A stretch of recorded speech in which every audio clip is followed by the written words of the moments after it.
આજ તો સારું એક તો બળ્યું વિઠ્ઠલભાઈ ફોન કર્યો એટલું મોડું કર્યું કરે આ બે હા વિઠ્ઠલભાઈ બોલો અમે થોડા દાડા પહેલા હમણાં ગયા તા ચોક દુબઈ લ્યા તને ખબર તો અમારા જેટલા જવાનું મન પાછું હા હેડો તો જઈએ બહાર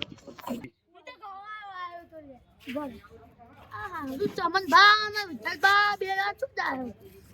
વખતો વાતચીત કરે વખતો ડખો જ લાગે ભાઈ શું વખતો ડખો આમ તો જો વિઠ્ઠલ બા ચમન બા ચોક જાય જો પછી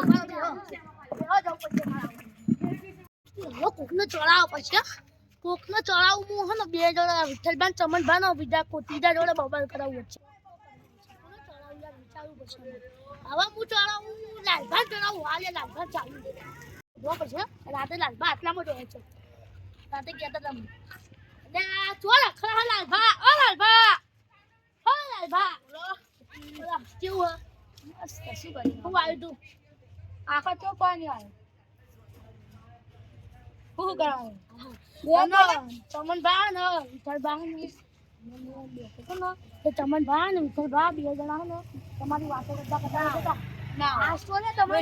વેચાવા ભાઈ યા ભાઈ તમે સારા બનાવો જેવા પણ વિઠ્ઠલ બા ચમન બા તમને મારવા વાતો કરતા હતા અરે આચું કહ્યું કા ગોળા છો હા ગળા છો કન કો કે ગળા છો ને મારવા વાતો કરતા હતા કે આ તો લાલિયા લઈ બજાવશે લાલિયા મારી ને તો કપડા પહેર્યા વગર પડશે ને ના કમ્પ્લીટ જેવી વાતો કરતા હતા કહું કમ્પ્લીટ તો એવું કહેતા હતા ચમનબા કોકને બે દાડી માર્યા નહીં કોકને મારીએ તો ચમનબા કે લાલભાન મારીએ તો વિઠ્ઠલબા કે ચમનબા ચમન બુદ્ધિ નહીં મારા ભાઈ જેવા ભાઈબંધ પછી વિઠ્ઠલબા કે ચમનભાઈ પછી ચમનબા કે પછી ચમનભાઈ કે લાલભાન મારીએ તો વિઠ્ઠલબા કે મારા ભાઈ જેવા ભાઈબંધ એમ તો ના મરાય તો વિઠ્ઠલબા કે હાલે મજા આવશે મારવાની ભાઈ જેવો ભાઈબંધ હોય ને ભાઈ કેવું ભાઈ જેવો ભાઈબંધ મારીએ બરાબર એવું કીધું વિઠ્ઠલબા તમને મારવાની વાતો કરતા હતા આ હું જોઈ લેતો થેન્ક યુ અલ્યા બકુલ સર સાલો ડબલ ખોટી લાગે છે આ મેરે કો ટોક ટક બબક से तो आया आ सुनो